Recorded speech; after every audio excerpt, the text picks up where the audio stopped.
One pair of handcuffs, and your whole life starts to tear at the seams. The hydraulic press was screaming like a banshee when my phone rang. I should have let it go to voicemail, but something about the way it kept buzzing against my hip made me shut down the machine and answer. Danny? Danny Morrison? The voice was shrill, panicked. Mrs. Weller from next door. Yeah, what's wrong? You need to get home, right now. There's some guy doing your wife so loud the whole neighborhood can hear it, and your daughter just came running over here crying her eyes out. The phone slipped in my sweaty palm. 48 years old, and I still wasn't prepared for life's curveballs. What did you just say? I'm sorry, honey. I'm so sorry, but you need to come home. I hung up and stared at the half-finished steel beam in front of me. 23 years of marriage, 17 years of raising Lily, 15 years of building Morrison steel fabrication from nothing into something that mattered in this Rust Belt town, and now this. The drive home took 12 minutes that felt like 12 hours. Every red light was a personal insult. Every slow driver was conspiring against me. By the time I turned onto Maple Street, I could see the neighbors peeking through their curtains like vultures waiting for a public downfall. Mrs. Weller was on her porch, wringing her hands. She pointed toward my house with the urgency of someone directing traffic around a car wreck. Danny, I called the police. They should be here soon. Your daughter's inside with me. She's pretty shaken up. I nodded, but didn't stop walking. My front door was unlocked. Of course it was. Why lock the door when you're putting on a show for the whole neighborhood? The sounds hit me before I reached the stairs. Rhythmic thumping, moaning. The kind of theatrical nonsense you'd expect from someone who thought they were starring in their own personal movie. I took the stairs 2 at a time. My bedroom door was wide open.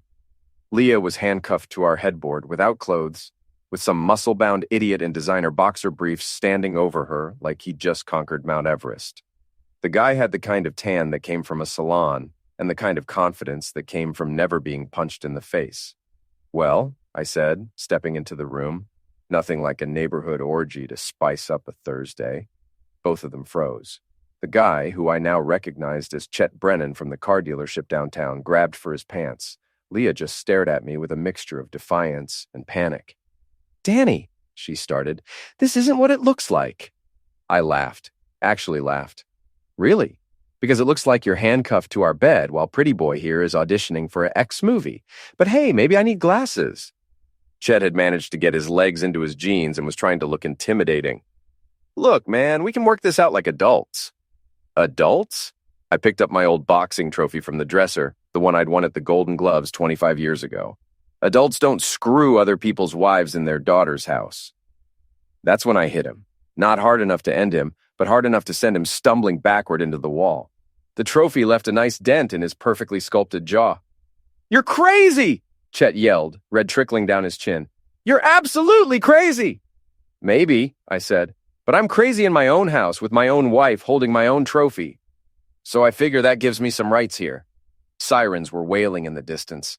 Someone, probably Mrs. Weller, had made good on her promise to call the cops. Chet grabbed his shirt and shoes and pushed past me. You're done, old man, he snarled. I'll take everything from you, your business, your house, your family, everything. Leah was fumbling with the handcuffs, trying to cover herself with a sheet. Danny, please, let me explain. Explain what? How you decided to redecorate our bedroom with the local car salesman? How you traumatized our daughter? Or how you just gave the entire neighborhood enough gossip to last until Christmas? She started crying then. Big, dramatic tears that might have worked on me 20 years ago. I was lonely, Danny. You're always at the factory. I needed someone who made me feel alive again. So you picked the guy who sells used cars and probably peaked in high school? 2 police officers were coming up the stairs. I recognized them both. Tommy Martinez and Bill Crawford. Small towns have their advantages when you're trying to avoid getting arrested in your own bedroom. Evening, Danny, Tommy said, taking in the scene. We got a call about a disturbance. No disturbance here, Tommy. Just came home to find my wife entertaining the neighborhood. Chet was just leaving. Chet was buttoning his shirt with shaking hands. He assaulted me! I want to press charges! Bill Crawford looked at Chet's busted lip and then at me. That right, Danny? He was in my bedroom with my wife. I asked him to leave. He resisted. I helped him reconsider. Tommy nodded slowly. Chet, You might want to think real hard about pressing charges. Jury around here might not be too sympathetic to a man who gets caught in another man's bed." Chet glared at all of us, but didn't say another word. He pushed past the officers and disappeared down the stairs. "Danny," Bill said, "you might want to get yourself a lawyer. This kind of thing tends to get complicated real fast." After the cops left, I sat on the edge of my bed while Leah got dressed. She kept trying to start conversations that I didn't want to have. "This doesn't have to ruin everything," she said. "People make mistakes. We can get counseling." "Counseling?" I stood up and walked to the window. Half the neighborhood was still outside, pretending to water plants or check mailboxes. "Leah, you handcuffed yourself to our bed for another man while our daughter was in the house. I'm pretty sure we're past the counseling stage." "So, what happens now?" I turned to look at her. 23 years of marriage, and I felt like I was looking at a stranger. "Now you get to explain to Lily why Mommy was making so much noise with Uncle Chet. And I get to figure out how to run a business in a town where everyone knows my wife prefers the competition." She flinched like I'd slapped her. "Danny, please." "Please what? Please pretend this didn't happen. Please act like you didn't just blow up our entire life for a few hours with a guy who probably tells the same lies to half the married women in town?" I walked toward the door, then stopped. "Oh, and Leah? Next time you decide to destroy our family, maybe don't do it during school hours. Lily's going to need therapy for the rest of her life." I found my daughter at Mrs. Weller's house, sitting on the couch with red eyes and a face that looked about 10 years older than it had that morning. "Hey, kiddo." She didn't look at me. "Is it true, what Mom was doing?" I sat down next to her, trying to find words that wouldn't make everything worse. "Yeah, it's true." "Are you getting divorced?" "I don't know yet." "Probably." She finally looked at me, and I saw something in her eyes that broke my heart. Disappointment, not in her mother, but in me. "Why weren't you home more?" she asked. "Maybe if you'd been around, this wouldn't have happened." And there it was. Somehow, this was my fault, too. The divorce papers arrived on a Tuesday, hand-delivered by some kid who couldn't have been more than 25. He looked embarrassed to be there, which made two of us. Leah was asking for everything: the house, half the business, alimony, and primary custody of Lily. Her lawyer had painted me as an absent workaholic who'd driven his wife into the arms of another man through neglect and emotional abandonment. Emotional abandonment. I read that phrase about 6 times before it stopped sounding like a foreign language. My lawyer, Janet Pierce, was a sharp-dressed woman in her 50s who'd handled my business contracts for years. She sat across from my desk at the factory, shaking her head as she read through Leah's demands. "They're asking for a lot, Danny. More than they're likely to get, but enough to make your life complicated for the next year or two. What about the fact that she was cheating? Doesn't that matter?" "It matters, but not as much as you'd think. No-fault divorce laws mean the court doesn't really care who did what to whom. They just want to divide assets fairly and make sure any children are taken care of." I leaned back in my chair and stared out at the factory floor. 3 generations of Morrison men had worked with steel. My grandfather had been a welder at the big plant before it closed. My father had worked construction until his back gave out. I'd built something from nothing, and now it was all going to be divided up like a pizza. What are my options? Fight it, settle, or roll over and let them have whatever they want. Fighting will be expensive and ugly. Settling will be expensive but faster. Rolling over will be cheap, but you'll lose everything. "And Lily," Janet's expression softened. "That's the hard part, Danny. She's 17, so the court will take her preferences into account. And right now, she blames me for everything. Kids often side with the parent they see as the victim. It's not fair, but it's human nature." After Janet left, I walked out onto the factory floor. My crew was working on a big order for a construction company in Cleveland. Steel beams for a new office building. Honest work that would help build something lasting. Boss? My foreman, Pete Kowalski, approached with a concerned look. Pete had been with me for 8 years, ever since I'd hired him away from the competition. "You doing okay? Word around town is things are pretty rough right now." Word around town. That was the problem. In a city of 50,000 people, everyone knew everyone else's business. And right now, my business was the most entertaining show in town. "I'm fine, Pete. Just some personal stuff to work through." He nodded, but I could see the doubt in his eyes. "Well, if you need anything, you know where to find me." That evening, I decided to grab dinner at Mickey's pub. The bar where I used to hang out before marriage and fatherhood turned me into a homebody. Big Mike Kowalski, Pete's older brother, had owned the place for 15 years, and he still kept a boxing ring in the back room for local fighters to train.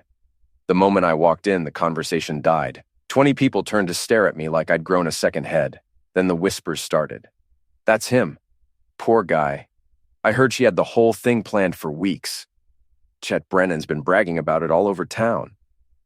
Big Mike was behind the bar, polishing glasses with the kind of focused intensity that meant he was trying not to look at me. When I sat down, he poured me a beer without asking what I wanted. "Rough week?" he asked. "You could say that. Want to talk about it?" "Not really." He nodded and moved down the bar to serve other customers. That's what I'd always liked about Mike. He knew when to push and when to back off.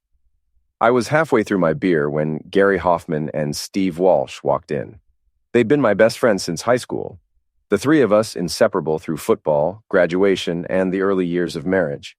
We'd been each other's best men, godfathers to each other's kids, partners in countless weekend fishing trips and backyard barbecues. They saw me immediately, but didn't come over.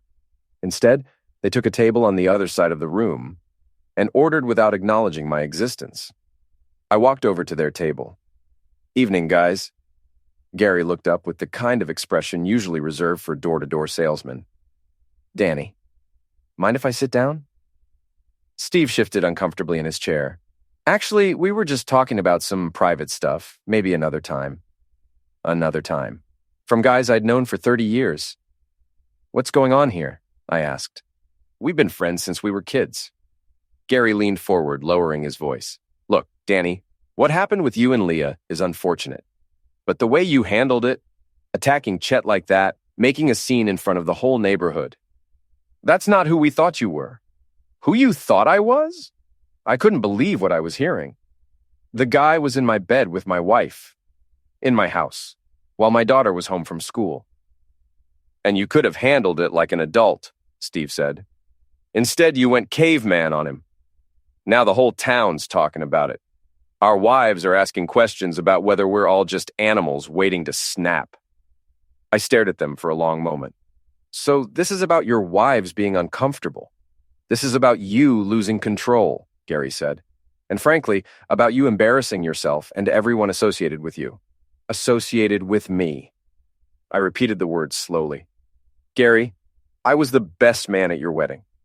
Steve, I lent you $15,000 when your business was failing. And now you're worried about being associated with me?" They both looked away. Steve mumbled something about needing to think about their families and their reputations in the community.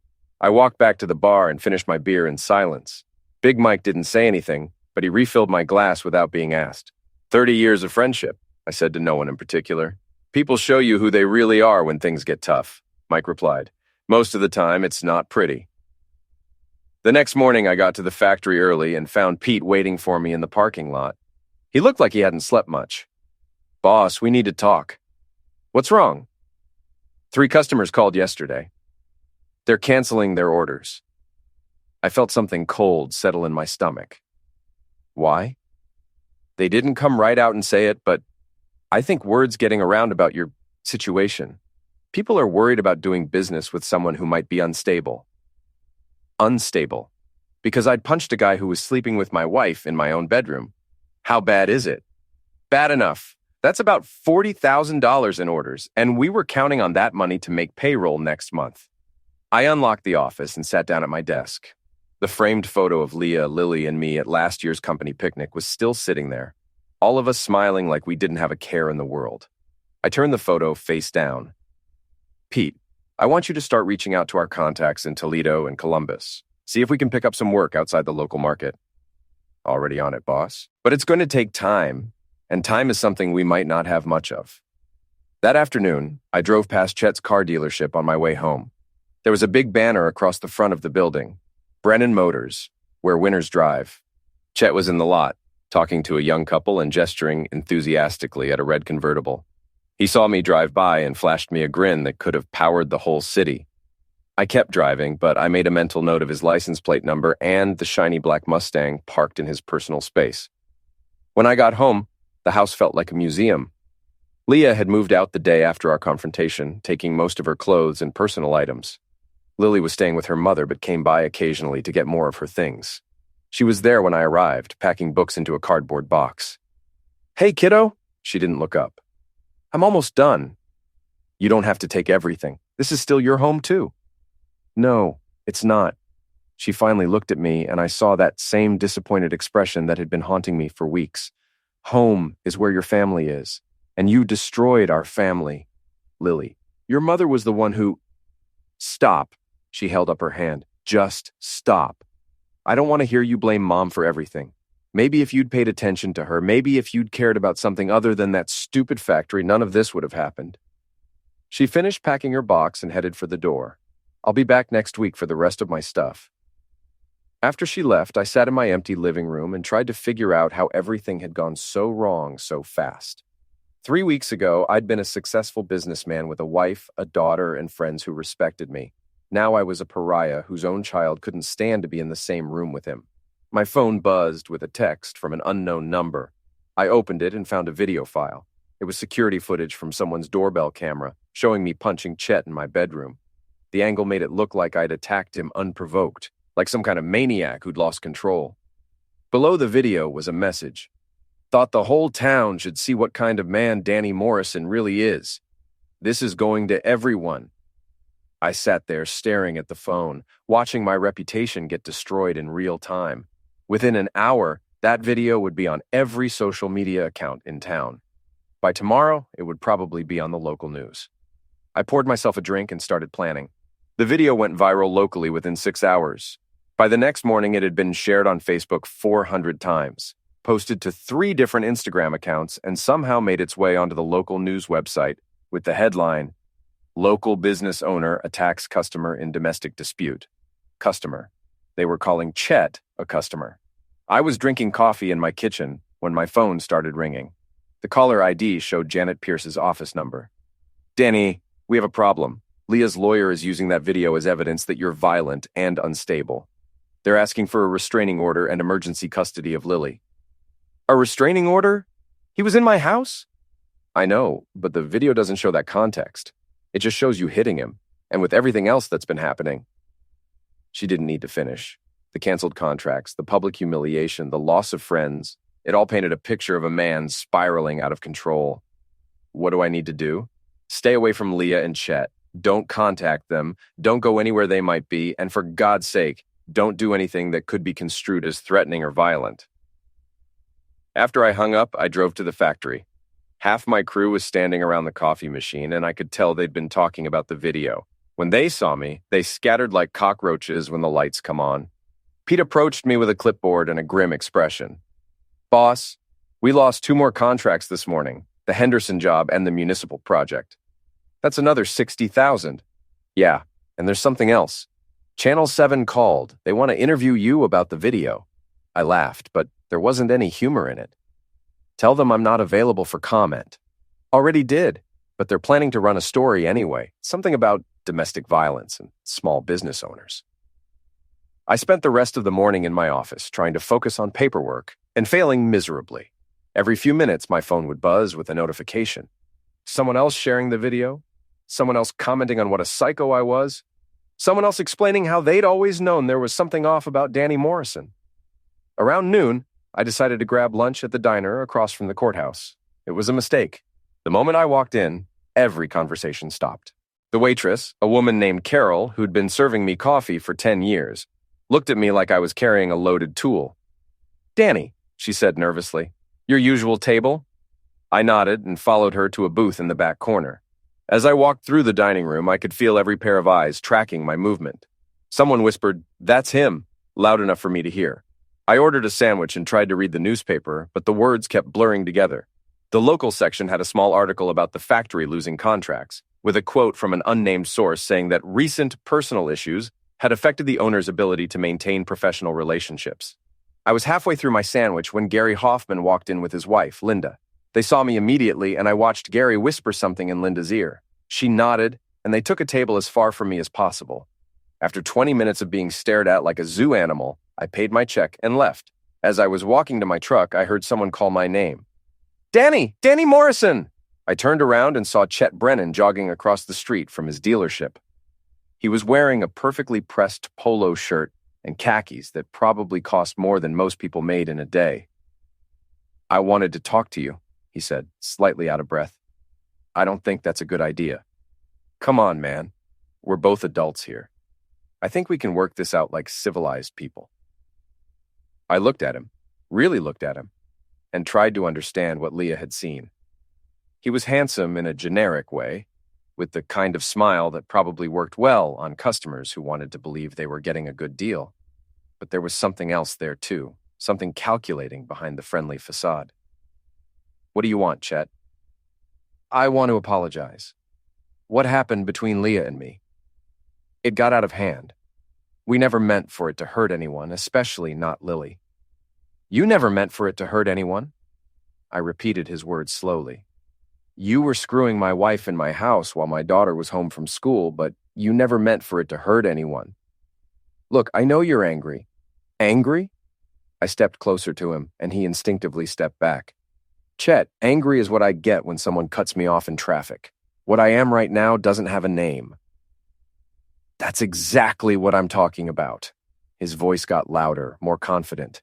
"This rage you're carrying around, it's not healthy, Danny. It's affecting your business, your relationships, your daughter. Maybe you should think about getting some help." Getting some help, like I was the problem. "You know what, Chet?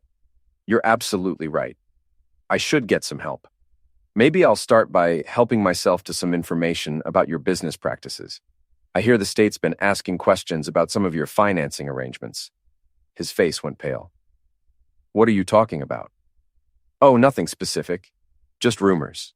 You know how small towns are. People love to gossip about successful businessmen who might be cutting corners." "Are you threatening me?" "Threatening you? No, Chet. I'm just making conversation, like civilized adults do."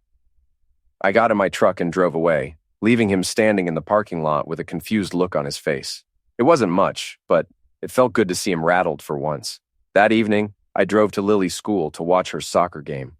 It was something I'd done dozens of times over the years, one of the few parental duties I'd never missed despite my work schedule. I found a spot in the bleachers and tried to blend into the crowd. It didn't work. Within minutes, other parents were pointing and whispering. Some of them got up and moved to different sections, like whatever I had might be contagious. Lily was playing midfielder, running up and down the field with the kind of intensity she'd inherited from me. She was good enough to have gotten a scholarship offer from a small college upstate. During halftime, she looked up at the stands and saw me. For just a moment, her face lit up the way it used to when she was little. Then she remembered she was supposed to hate me, and the light went out. After the game, I waited by my truck while she talked to her teammates. Eventually, she walked over, still wearing her grass-stained uniform. "You shouldn't be here," she said. "I've been coming to your games since you were 8 years old. I'm not going to stop now." People are staring. It's embarrassing. I'm embarrassing. It wasn't a question. She looked down at her cleats. "Dad, I know you're hurting, but the way you're handling this, it's making everything worse." "How exactly should I be handling it, Lily? Your mother cheated on me with a guy who sells cars for a living, and somehow I'm the villain in this story." "You hit him? He was in our house, in our bedroom. What was I supposed to do? Ask him politely to leave?" "You were supposed to be the adult." Her voice cracked, and I could see tears forming in her eyes. "You were supposed to handle it better than this. Now everyone thinks you're crazy, and I have to live with that for the rest of high school." She wiped her eyes with the back of her hand. "Mom's right. You care more about being right than you care about your family." She walked away before I could respond, leaving me standing alone in the parking lot while parents hurried past me like I was radioactive. I drove home and sat in my driveway for 20 minutes before going inside. The house felt bigger and emptier every day, like it was slowly expanding to fill the space left by my missing family. I poured myself a drink and sat down at my computer. It took me about 10 minutes to find Chet's social media profiles, and another 10 minutes to start learning things about him that I probably shouldn't have known. He was married to a woman named Patricia, who taught elementary school. They had 2 kids, both under 10. His Facebook page was full of pictures of family vacations and motivational quotes about success and living your best life. His LinkedIn profile showed that he'd been fired from his last 2 jobs before opening the dealership.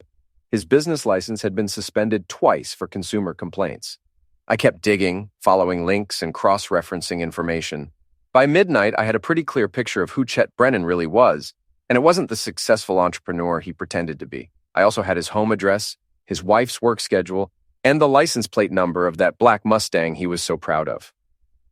I closed the computer and finished my drink. Tomorrow, I decided, was going to be a very interesting day. I started following Chet on Thursday morning, not stalking. I want to be clear about that, just keeping track of his movements. In a town this size, it wasn't hard to figure out his routine. He left his house every morning at 7:30, stopped at Starbucks for a fancy coffee drink, and got to the dealership by 8.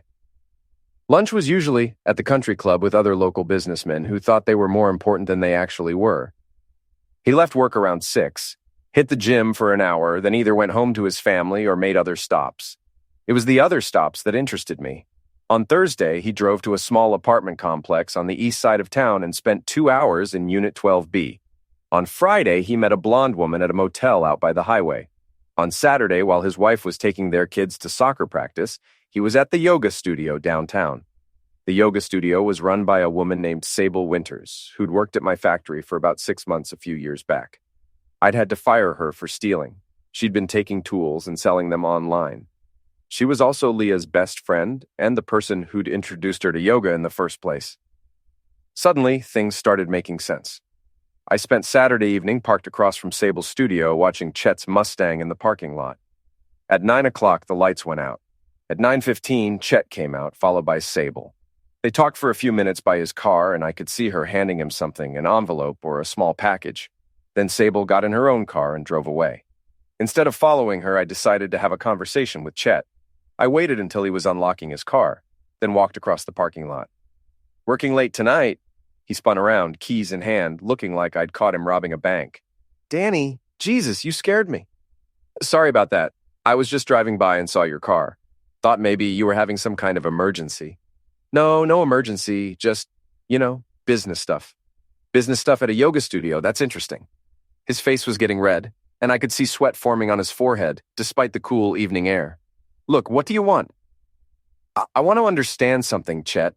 You're married to a nice woman, you've got 2 kids, you run a successful business. So why are you risking all of that to sleep with other men's wives? I don't know what you're talking about." I pulled out my phone and showed him a photo I'd taken of him leaving the motel on Friday. "This is you, right? With the blonde in the red dress?" He grabbed for the phone, but I pulled it back. "Easy there, champ. We're just having a conversation."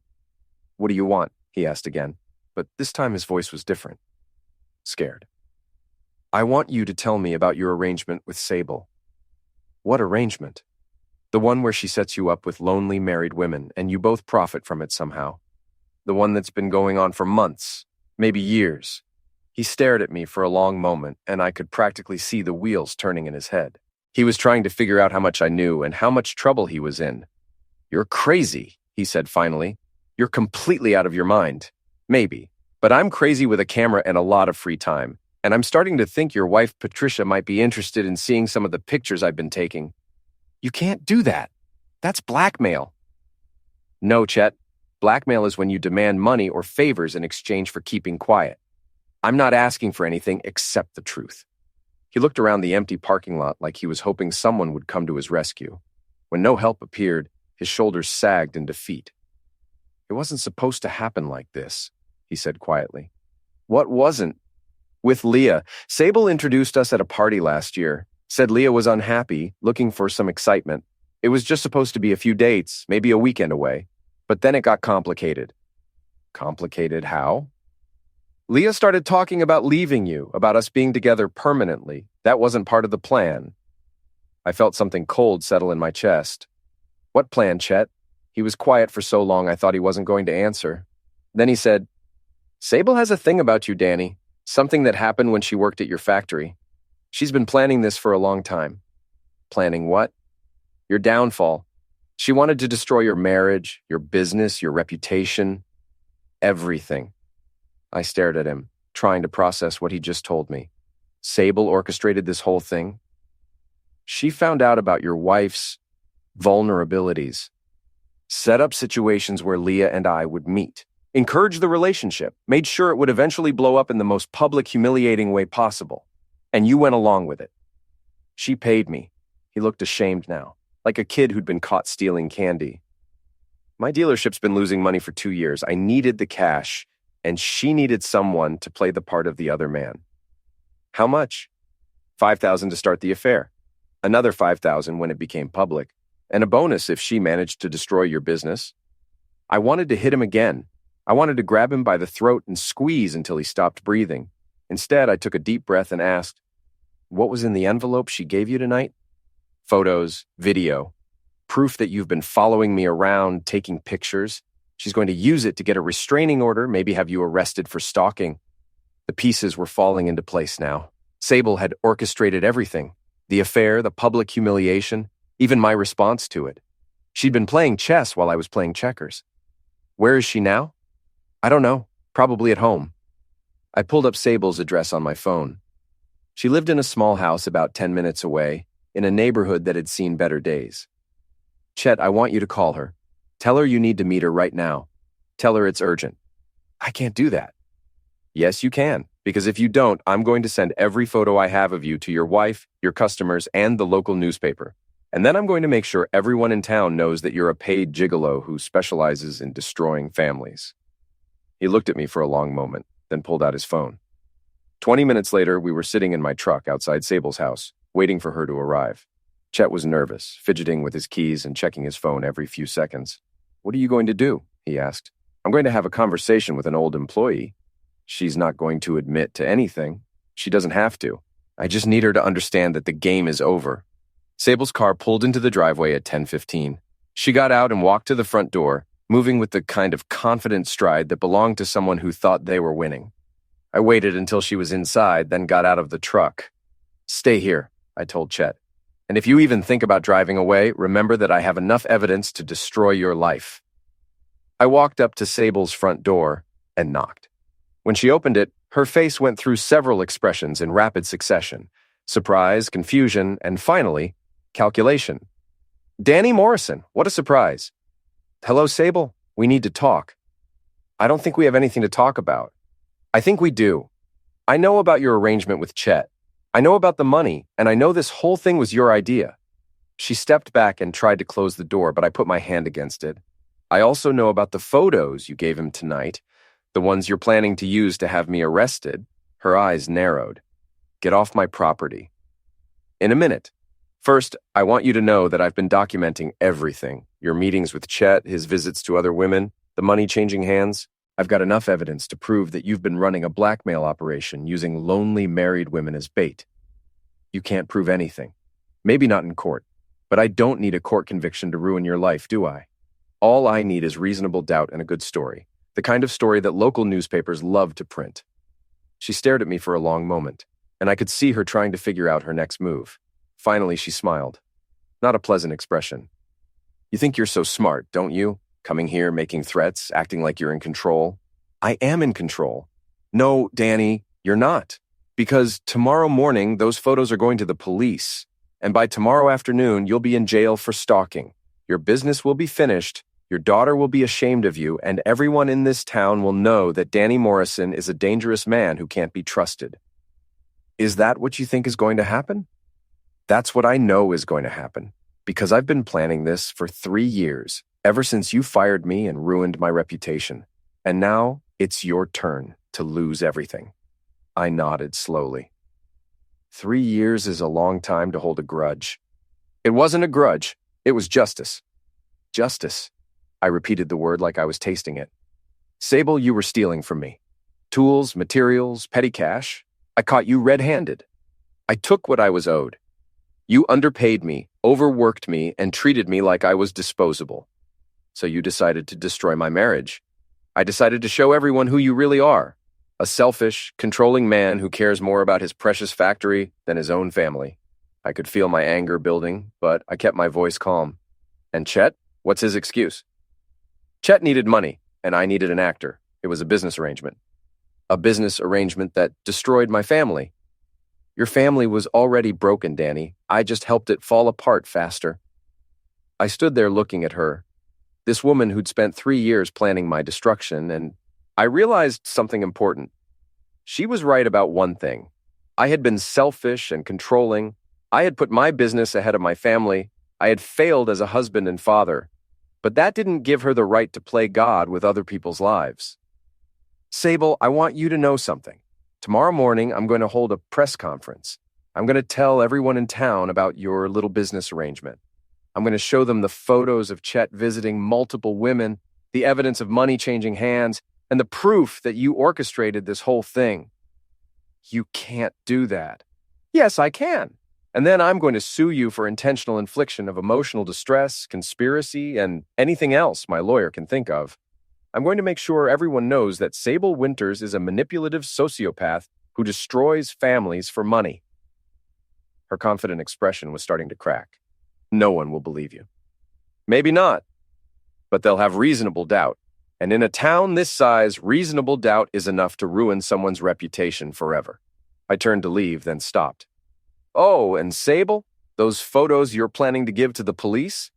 I'd be careful about that, because if I get arrested for stalking, the first thing my lawyer is going to do is subpoena your financial records, and something tells me you haven't been reporting all of your income to the IRS. I walked back to my truck, leaving her standing in her doorway with a look of pure hatred on her face. Chet was still waiting in the passenger seat, looking like he wanted to disappear.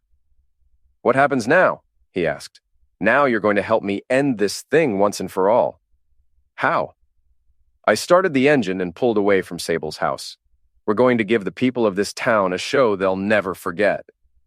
The annual Founders' Day Festival was held every year in Morrison Park. Yes, named after my great-grandfather, who'd been one of the town's original settlers.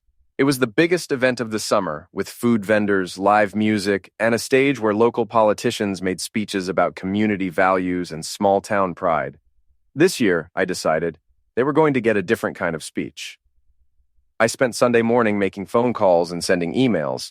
By noon, I had everything arranged. The local newspaper, 2 radio stations, and even Channel 7 News were going to be there. I told them I was planning to make a major announcement about my business and the recent personal difficulties that had been affecting the community.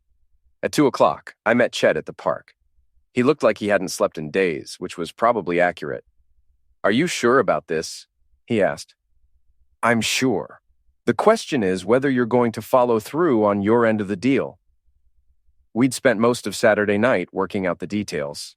Chet was going to publicly confess to his role in Sable's scheme. In exchange, I wasn't going to destroy his marriage or his business. It wasn't mercy, it was strategy. I needed him as a witness. The festival was in full swing when we arrived. Families were spread out on blankets, kids were running around with cotton candy, and a local band was playing country music on the main stage. It was the kind of scene Norman Rockwell would have painted if he'd been from the Midwest. I found the festival coordinator, a cheerful woman named Beth, who'd been organizing community events for 20 years. Danny, I heard you wanted to make some kind of announcement. That's right, Beth. Just need a few minutes on the stage between acts. Of course. We're always happy to support local business owners. What time works for you? How about 4 o'clock, right after the pie eating contest? She checked her schedule and nodded. Perfect. Should I introduce you? Just tell them that Danny Morrison has an important message for the community. I spent the next hour walking around the festival, greeting people who tried to avoid eye contact and making small talk with neighbors who clearly wished I was somewhere else. The video of me hitting Chet was still fresh in everyone's mind, and I could feel their discomfort, like a physical presence. At 3:30, I saw Leah and Lily arrive. They were with Leah's sister and her family, trying to blend into the crowd and enjoy a normal afternoon. Lily was wearing a sundress I'd bought her for her birthday last year, and she looked beautiful and happy for the first time in weeks. I almost changed my mind, almost decided to let sleeping dogs lie and find some other way to rebuild my life. But then I saw Sable arrive, walking through the crowd with the confidence of someone who thought she'd already won. At 4 o'clock, Beth introduced me to scattered applause and obvious curiosity. I walked up to the stage and looked out at several hundred faces, most of them belonging to people I'd known for years. Thank you all for coming out today, I began. I know the past few weeks have been difficult for everyone in our community. There's been a lot of gossip, a lot of speculation, and a lot of judgment about my personal situation. The crowd was quiet, waiting to see where this was going. I want to start by acknowledging that I made mistakes. I was so focused on building my business that I neglected my family. I wasn't the husband or father I should have been, and I take responsibility for that. I could see Leah in the crowd, looking surprised by my admission. But I also want you to know the truth about what really happened. Because what you've heard, what you've seen in that video, isn't the whole story. I gestured toward Chet, who was standing near the stage looking like he wanted to run. Chet Brennan is going to tell you about a conspiracy that's been going on in our town for 3 years. A conspiracy designed to destroy my family and my business for revenge. The crowd was murmuring now, confused and intrigued. I saw several people pulling out their phones to record what was happening. Chet. He walked slowly to the stage and took the microphone with shaking hands. For a moment, I thought he was going to chicken out. Then he started talking. 3 years ago, I was approached by Sable Winters about a business proposition, he said, his voice barely audible. She wanted me to seduce married women whose husbands she had grudges against. She would pay me to start affairs, and then she would make sure those affairs became public in the most damaging way possible. The crowd was dead silent now. Even the kids had stopped running around. Danny Morrison was her primary target. She blamed him for ruining her reputation when he fired her for stealing, so she convinced me to pursue his wife, Leah. She paid me $5,000 to start the affair and promised me another $5,000 when it became public. Someone in the crowd gasped. I could see people looking around, trying to spot Sable in the crowd. The plan was to destroy Danny's marriage, his business, and his standing in the community. Everything that's happened, the public confrontation, the video, the loss of contracts, it was all orchestrated by Sable Winters as revenge for being fired 3 years ago. Chet handed the microphone back to me and walked off the stage, disappearing into the crowd. I could see his wife Patricia standing near the food vendors, staring at him with a look of complete shock. Ladies and gentlemen, I continued, I have documented evidence of everything Chet just told you. Financial records, photographs, recordings of conversations. For 3 years, Sable Winters has been running a business designed to destroy marriages and families in our community. I could see Sable now, standing near the back of the crowd. She was trying to leave, but people were starting to notice her and block her path. I'm not asking for your sympathy or your forgiveness. I made my own choices, and I'll live with the consequences. But I want you to know that you've been manipulated by someone who sees your marriages, your families, and your lives as nothing more than tools for revenge. I set the microphone down and walked off the stage. The crowd was buzzing with conversation, people looking around for Sable, reporters approaching me with questions. I ignored them all and walked straight to where Leah and Lily were standing. They both looked stunned, like they'd been hit by lightning. Is it true? Leah asked. About Sable? Every word. But she's my best friend. She introduced me to yoga, helped me through my depression, encouraged me to have an affair with a man she was paying to seduce you. Lily was staring at me with a different expression now. Not disappointment or anger, but something that might have been the beginning of understanding. Dad, I'm sorry, I didn't know. You couldn't have known, kiddo. None of us could have known. Leah was crying now. Not the dramatic tears she'd shed in our bedroom that night, but quiet, heartbroken sobs. Danny, I'm so sorry. I thought you didn't love me anymore. I thought I was just something you took for granted. Maybe I did take you for granted. Maybe we both made mistakes. But what Sable did to us, what she did to our family, that wasn't about our marriage. That was about revenge. I could see police officers approaching through the crowd. Someone had called them about the disturbance, or maybe Sable had tried to press charges. It didn't matter anymore. Mr. Morrison? One of the officers was Tommy Martinez, the same cop who'd responded to my house that night 3 weeks ago. We need to ask you some questions about the allegations you just made. I'll answer any questions you have, Tommy. But first, I think you might want to talk to Sable Winters. I believe she's trying to leave the park. Tommy looked where I was pointing and saw Sable pushing through the crowd toward the parking lot. He spoke into his radio, and within minutes, 2 more patrol cars were blocking the exits. As they led me away for questioning, I looked back at Leah and Lily one more time. They were holding each other, both of them crying, both of them finally understanding what had really happened to our family. It wasn't redemption, it wasn't a happy ending, but it was the truth. And sometimes that's the best you can hope for. 3 hours later, I was released from the police station with no charges filed. The evidence I gathered was enough to open an investigation into Sable's activities, and Chet's confession had been recorded by multiple news outlets. I drove home to my empty house and sat in my living room, watching the local news coverage of what reporters were calling the Founders' Day revelations.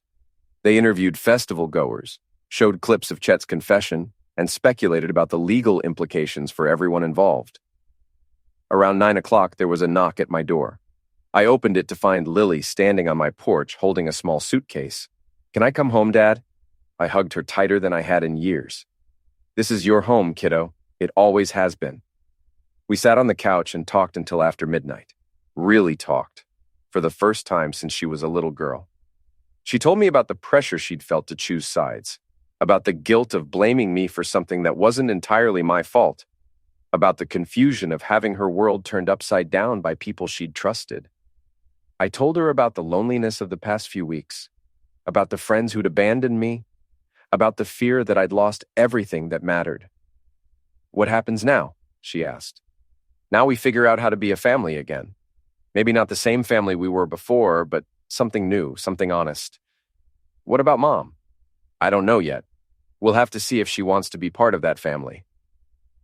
The next morning, the local newspaper ran a front-page story about Sable's scheme, complete with photos and financial records I'd provided. By noon, 3 more women had come forward claiming they'd been targeted by similar operations. By evening, Sable had been arrested on charges of fraud, conspiracy, and extortion. Chet's dealership closed within a week. His wife filed for divorce, and he left town rather than face the ongoing investigation. I heard later that he'd moved to Florida and was working at a car rental agency.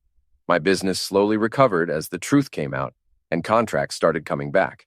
It took months, but eventually Morrison Steel Fabrication was back to full capacity. Leah and I went to counseling. We talked about our marriage, our mistakes, and whether we could build something new from the wreckage of what we'd had. It was hard work, harder than anything I'd ever done in the factory. Some days were better than others. Some days we felt like strangers trying to remember why we'd fallen in love. Other days we caught glimpses of the people we used to be, before life and routine and taking each other for granted had worn us down. 6 months later, we were still working on it. Still going to counseling, still having difficult conversations, still trying to figure out if love was enough to overcome betrayal and manipulation and years of emotional distance. Gary Hoffman and Steve Walsh never apologized for abandoning me when I needed them most. That was fine. I'd learned something important about fair-weather friends and the difference between people who know you and people who actually care about you. Big Mike became a closer friend than he'd ever been before. He was there during the worst of it, and he was still there when things started getting better. That's worth more than 30 years of casual friendship. Sable Winters was convicted on multiple charges and sentenced to 3 years in prison. She never showed any remorse for what she'd done, never acknowledged the families she'd destroyed, or the lives she'd damaged. Some people, I learned, are just broken in ways that can't be fixed. On a warm evening in late summer, almost exactly 1 year after that terrible night when Mrs. Weller called me at the factory, I was sitting on my porch with Lily. She was getting ready to start college in the fall, and we were talking about her plans for the future. "Dad, can I ask you something?" "Sure, kiddo." "Do you ever regret how you handled everything? The confrontation with Chet, the public exposure, all of it?" I thought about it for a long moment. "I regret that it was necessary. I regret that people I trusted betrayed that trust. I regret that you got hurt in the process. But do you regret fighting back?" "No," I said. "I don't regret fighting back. Sometimes that's the only option you have left." She nodded, satisfied with my answer. We sat in comfortable silence, watching the neighbors go about their evening routines, listening to the sounds of a small town settling down for the night. It wasn't the life I'd planned. It wasn't the family I'd started with. But it was real, and it was honest, and it was mine. And sometimes that's enough.